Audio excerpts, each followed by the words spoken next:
आज हम एक ऐसी कहानी पर बात करने वाले हैं जो मतलब ये किसी के भी साथ हो सकती है, खासकर मुंबई जैसे शहर में। कहानी है एक 24 साल के लड़के की, जगदीश।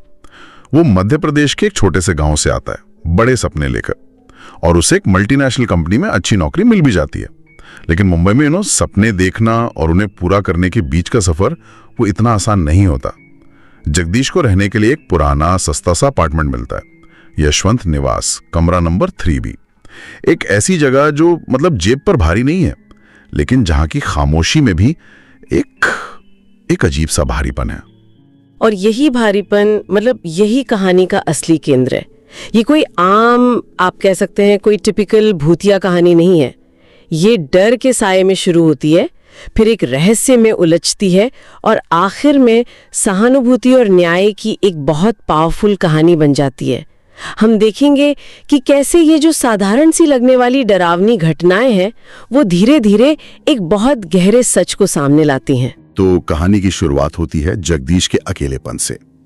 पहला हफ्ता तो ऑफिस, घर, खाना बनाना, इसी सब में निकल जाता है। एक आम नौजवान की जिंदगी है ना। लेकिन 8वीं रात को जब वो गहरी नींद में था, सब कुछ बदल गया। रात के ठीक 2:43 पर रसोई से एक जोरदार खनक की आवाज आती है। एक स्टील की प्लेट जमीन पर गिरी थी। वो उठता है, सोचता है शायद चूहा होगा, और पानी पीकर वापस सोने चला जाता है। लेकिन उसके मन में एक सवाल रह जाता है कि कमरे की सारी खिड़कियां तो अंदर से बंद थीं। एग्जैक्टली। यहीं से कहानी मनोवैज्ञानिक स्तर पर खेलना शुरू करती है। ये जो छोटी छोटी घटनाएं हैं, प्लेट का गिरना, बाद में नल का अपने आप चलना, ये सिर्फ डराने के लिए नहीं है। ये मनोवैज्ञानिक रूप से किरदार के सेफ स्पेस यानी उसके घर पर हमला करती हैं। जब आपका अपना घर ही अनजाना और खतरनाक लगने लगे तो फिर भागने की कोई जगह नहीं बचती है ना। ये डर को किसी बाहरी खतरे से बदलकर एक आंतरिक मानसिक बोझ बना देता है। हाँ, ये बात तो है, क्योंकि इसके बाद घटनाएं बढ़ने लगती हैं। एक दिन ऑफिस से लौटता है तो देखता है रसोई का नल पूरी रफ्तार से चल रहा है। कभी उसे खाली कमरे में कुर्सियों के खिसकने की आवाज आती, तो कभी अलमारियों के खड़खड़ाने की, और सबसे अजीब, कभी कभी दरवाजे के पास से एक हल्की दबी हुई सी हंसी सुनाई देती थी। मुझे लगता है ऐसी स्थिति में इंसान खुद पर ही शक करने लगता है। बिल्कुल, कि क्या ये सच में हो रहा है या सिर्फ मेरा वहम है। हाँ, इसे गैसलाइटिंग का एक अलौकिक रूप कह सकते हैं। पीड़ित को यकीन ही नहीं होता कि उसके साथ कुछ गलत हो रहा है। वो इसे थकान या तनाव मानकर नजरअंदाज करने की कोशिश करता है, जब तक कि उसे नजरअंदाज करना नामुमकिन ना हो जाए। और वो पल तब आता है जब जगदीश पहली बार उसे सीधे तौर पर महसूस करता है। वो बाथरूम में ब्रश कर रहा था और दरवाजा थोड़ा सा खुला था। उसने शीशे में देखा कि दालान से एक साया गुजरा। कोई धुंधला साया नहीं, बल्कि कंधे तक बालों वाली एक लड़की का साफ सिलवेट। उस एक पल के लिए उसका दिल जैसे बैठ ही गया। लेकिन असली सामना होना अभी बाकी था। एक रात मुंबई में जोरों की बारिश हो रही थी, तूफानी रात। जगदीश बाथरूम में शीशे के सामने खड़ा था, और जब उसने नजर उठाई तो वो लड़की उसके ठीक पीछे खड़ी थी। ओहो! भीगे बाल, पीला पड़ चुका चेहरा, पूरी तरह से काली आंखें और फटे हुए होठ। वो फुसफुसाई, वापस मत जाओ, रूम में मत जाओ। ये कहानी का एक क्लासिक हॉरर मोमेंट है। लेकिन यहाँ एक दिलचस्प बात है, वो उसे धमका नहीं रही है, वो चेतावनी दे रही है। चेतावनी? हाँ, रूम में मत जाओ। ये एक विरोधाभास है। वो डरा भी रही है और शायद बचाने की कोशिश भी कर रही है। जगदीश की तो हालत खराब हो गई।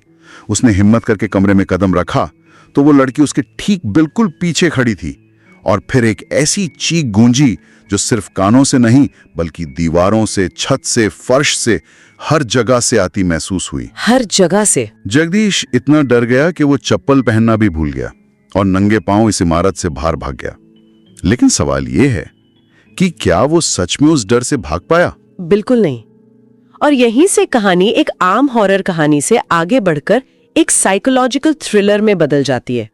डर अब जगह से नहीं, इंसान से जुड़ गया है। जगदीश कमरा नंबर 3B छोड़कर CST के पास एक भीड़ भाड़ वाले हॉस्टल में चला जाता है, जहां एक ही कमरे में 8 लोग रहते हैं। वो सोचता है कि भीड़ में वो सुरक्षित रहेगा, पर ऐसा होता नहीं है ना। एक रात उसे अपने तकिए के अंदर से एक फुसफुसाहट सुनाई देती है, जगदीश, रूम में वापस आओ। ये तो और भी ज्यादा डरावना है। हाँ, इसका मतलब वो साया उस कमरे में नहीं था, वो अब जगदीश के साथ था। वो उसे डरा नहीं रहा था, उसे बुला रहा था। ये कहानी का दिल है, ये सिर्फ डराना नहीं है, ये एक जुड़ाव है। तुम भी अकेले हो, ये लाइन तो मतलब रोंगटे खड़े कर देती है। हाँ, क्योंकि यहाँ कहानी शहरी अकेलेपन यानी अर्बन लोनलीनेस के थीम को बहुत खूबसूरती से इस्तेमाल करती है। मुंबई जैसे बड़े शहर में लाखों लोगों के बीच भी इंसान अकेला हो सकता है। लड़की का भूत सिर्फ एक डरावना साया नहीं, बल्कि इसी अकेलेपन का एक प्रतीक है। वो जगदीश से इसलिए जुड़ पाती है क्योंकि वो दोनों एक ही भीड़ में अदृश्य हैं। और ये जुड़ाव इतना गहरा था कि वो साया अब जगदीश के ऑफिस तक पहुंच गया। एक शाम जब जगदीश ऑफिस में देर तक काम कर रहा था तो उसने पैंट्री में उसी लड़की को देखा। उसकी पीठ जगदीश की तरफ थी। फिर बिना शरीर हिलाए सिर्फ उसका सर 180 डिग्री घूमकर जगदीश की तरफ मुड़ा। ये सामने क्यों नहीं डराती? वो उसे अकेले में ही क्यों टारगेट कर रही है? ये एक बहुत अच्छा सवाल है। शायद इसलिए क्योंकि उसका संदेश निजी है, पर्सनल है। वो किसी और से नहीं, सिर्फ जगदीश से बात करना चाहती है। ये दिखाता है कि उनका कनेक्शन कितना गहरा और व्यक्तिगत है। वो दुनिया के लिए एक भूत हो सकती है, लेकिन जगदीश के लिए वो एक आवाज है जिसे सुना जाना बाकी है। वो जानती है कि सिर्फ जगदीश ही उसे समझ सकता है। इस घटना के बाद जगदीश पूरी तरह टूट जाता है। वो उसी इमारत में वापस जाता है और एक बूढ़ी महिला से मिलता है जो सालों से वहां रह रही थी। और वो महिला उसे वो सच बताती है जिसे सबने दबा दिया था। वो बताती है कि उस लड़की ने आत्महत्या नहीं की थी, उसे धक्का दिया गया था। ओहो। और उसका कातिल, उसका बॉयफ्रेंड राघव, जगदीश के नए ऑफिस के पास ही कहीं रहता है। एक मिनट। हाँ, तो इसका मतलब वो लड़की इतने समय से उसे डरा नहीं रही थी, वो उसे कुछ बताने की कोशिश कर रही थी। ये तो पूरी कहानी ही बदल देता है। बिल्कुल। और यहाँ कहानी में एक और परत जुड़ती है, किस्मत की या कह लें संयोग की। बूढ़ी महिला बताती है कि जगदीश और उस लड़की का जन्मदिन एक ही दिन है। दोनों के नाम जे अक्षर से शुरू होते हैं। और सबसे बड़ी बात, जिस तारीख को जगदीश मुंबई आया था, ठीक उसी तारीख को 1 साल पहले उस लड़की की मौत हुई थी। अरे बाप रे। और बूढ़ी महिला कहती है, बेटा ये सब सिर्फ इत्तेफाक नहीं हो सकता। ये तो किसी फिल्म की कहानी जैसा लग रहा है, मानो जगदीश को इस काम के लिए चुना गया था। हाँ, ये कहानी हमें ये सोचने पे मजबूर करती है कि क्या कुछ कनेक्शंस इतने गहरे होते हैं जो समय और दुनिया के पार भी बने रहते हैं। ये सारी बातें जगदीश के डर को एक मकसद में बदल देती हैं। उसे समझ आता है कि उसे क्यों चुना गया। इसके बाद जगदीश की हिम्मत लौट आती है। वो डरने के बजाय कमरा नंबर 3B में वापस जाता है। दरवाजा पहले से ही थोड़ा खुला था, जैसे कोई उसका इंतजार कर रहा हो। इस बार वो भागता नहीं बल्कि अंदर जाकर कहता है, मैं तुमसे डरता नहीं हूं, मैं यहां तुम्हारी मदद करने आया हूं। ये कहानी का सबसे शक्तिशाली क्षण है, डर पर सहानुभूति की जीत। जगदीश अब उस साये को एक भूत की तरह नहीं बल्कि एक पीड़ित की तरह देख रहा है जिसे न्याय चाहिए। उसका डर सहानुभूति में और फिर एक जिम्मेदारी में बदल जाता है। वो समझ जाता है कि वो लड़की उसे डरा नहीं रही थी, वो उससे मदद मांग रही थी। जैसे ही जगदीश ये कहता है, हवा में एक शांति छा जाती है और लड़की की उंगली दीवार पर एक नाम लिखती है, राघव। इसके बाद जगदीश की असली लड़ाई शुरू होती है। वो पुलिस के पास जाता है, लेकिन पुलिस उसकी कहानी को बकवास बताकर भगा देती है। जाहिर है, क्योंकि केस तो आत्महत्या का बताकर बंद कर दिया गया था। हाँ, और ये कहानी हॉरर से निकलकर एक सामाजिक मुद्दे को छूती है। कैसे हमारा सिस्टम अक्सर पीड़ितों की आवाज को अनसुना कर देता है। लेकिन जगदीश अब अकेला नहीं था, उसके पास एक मकसद था। हाँ, वो हार नहीं मानता। वो एक NGO से संपर्क करता है, लड़की के पुराने दोस्तों को सोशल मीडिया पर ढूंढता है और सबूत इकट्ठा करना शुरू करता है।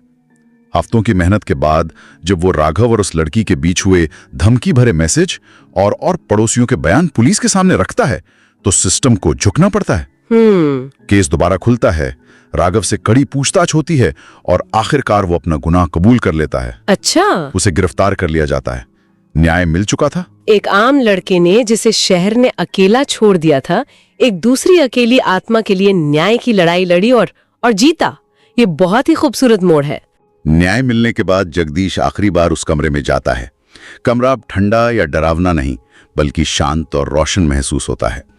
लड़की का साया एक आखिरी बार उसके सामने आता है, लेकिन इस बार उसका चेहरा पीला और डरावना नहीं, बल्कि शांत और मुस्कुराता हुआ था। वो बिना कुछ कहे जगदीश को धन्यवाद देती है, तुमने मुझे आजाद कर दिया। और फिर रोशनी के छोटे छोटे कणों में बदलकर हमेशा के लिए गायब हो जाती है। और इस घटना के बाद सिर्फ उस लड़की को ही नहीं बल्कि जगदीश को भी मुक्ति मिलती है। उसकी जिंदगी पूरी तरह बदल जाती है। वो ज्यादा आत्मविश्वासी और खुश रहने लगता है। मुंबई जो उसे एक डरावना और अकेला शहर लगता था, अब उसे अपना घर लगने लगता है। कहानी ये दिखाती है कि कैसे किसी दूसरे के दर्द को समझकर और उसके लिए लड़कर इंसान खुद भी अपने डरों और अपने अकेलेपन से मुक्त हो सकता है। तो ये कहानी एक डरावने अपार्टमेंट से शुरू होकर अकेलेपन, अनसुनी आवाजों और आखिरकार न्याय की एक भावनात्मक यात्रा पर खत्म होती है। जो एक भूत की कहानी लग रही थी, वो असल में एक लड़की की अनसुनी चीख की कहानी निकली। बिल्कुल, और इसकी सबसे बड़ी सीख यही है, ये कहानी डरावने तत्वों का इस्तेमाल करके ये बताती है कि कभी-कभी जो चीजें हमें सबसे ज्यादा डराती हैं, वे असल में मदद के लिए एक पुकार होती हैं। और अगर हम अपने डर से आगे बढ़कर उस पुकार को सुनने की हिम्मत करें, तो हम न सिर्फ किसी और की बल्कि अपनी भी जिंदगी बदल सकते हैं। ये सोचने पर मजबूर करता है ना, क्या सच में भूत प्रेत की कहानियां हमेशा सिर्फ हमें डराने के लिए होती हैं, या फिर वे कुछ अनकही कहानियां हैं, कुछ अधूरी यादें हैं जो बस किसी सही इंसान के सुनने का इंतजार कर रही हैं।